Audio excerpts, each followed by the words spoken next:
Hi, Les from Retired and Live the Dream, and today's video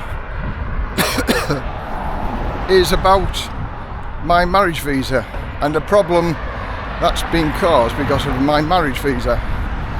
And I'm going to go through the problem now. Was it an easy fix? Not really.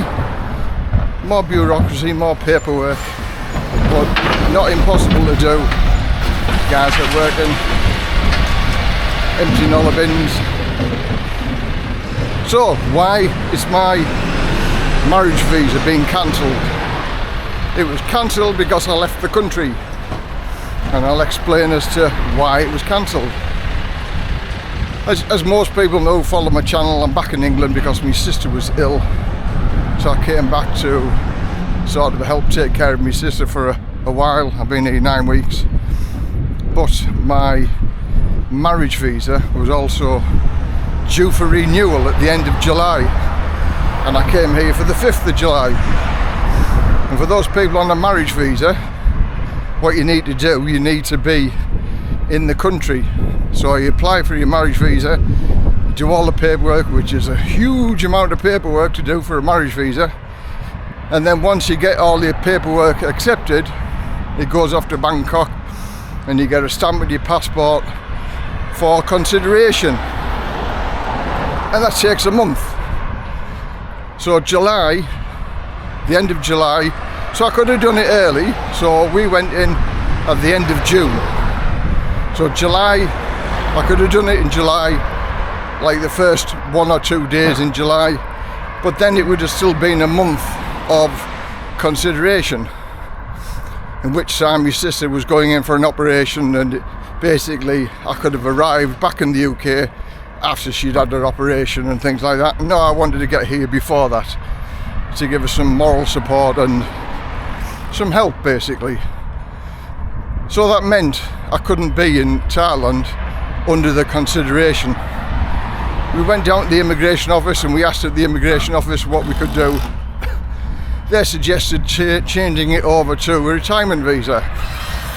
Well, because I transfer less than 65,000 baht a month into my bank account, that wasn't possible either.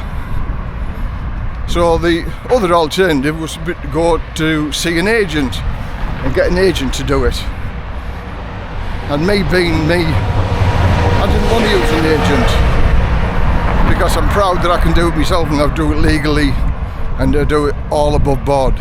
And that's what I suggest other people to do, legally and above board. So talking with the immigration officer, she said I needed to apply for a O visa based on marriage outside of Thailand on the Thai embassy in London.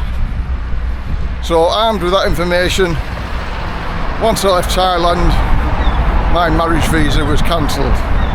So now I had to apply for a O visa based on marriage from the London embassy, and that was a whole load of nightmare because I don't live in the UK, I live in Thailand. But because I was applying outside of Thailand, they wanted to see my address, bank statements from my address, my income that was coming into my English account. But thankfully, because I'm registered at my sister's house, my bank statements were already registered at her house. I had a driver's license with my sister's address, so that's where my driving license is registered. So thankfully that ticked 2 of the boxes of the information that they wanted to know.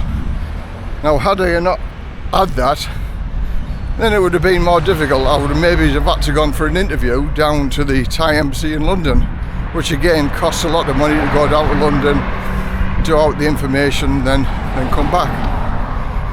So thankfully 2 or 3 lots of further information was required. I got it granted, and that cost was 60 quid for an O visa based on marriage for 90 days.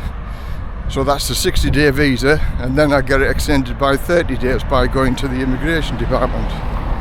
So by doing that, it gives me enough time to go through the whole process again of applying for a brand new marriage visa, where you need witnesses and things like that. But thankfully the immigration officer knows who we are, She knows the problem that we had, you know, so she's sort of be understanding, but by the time I get there, it'll have been 3 months.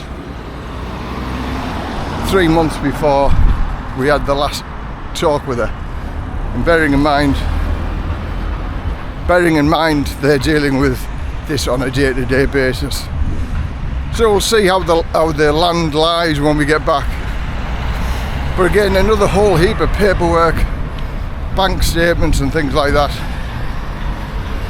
But whilst I've been here in the UK, I've still been putting over 40,000 baht a month into my bank account. So I've got over 12 months with the requirement of the income method, because I paid it straight into my Thai bank account. So fingers crossed, that should do it. Yep, sorry, there you go, you're welcome. So bearing in mind those people who are in a similar situation, if you have to leave Thailand, say certainly within the last 2 months before you get your new visa, these are the problems that you may have, because you may run out of time for your visa. So that's just my little explanation. Another little obstacle to jump through, but we got there.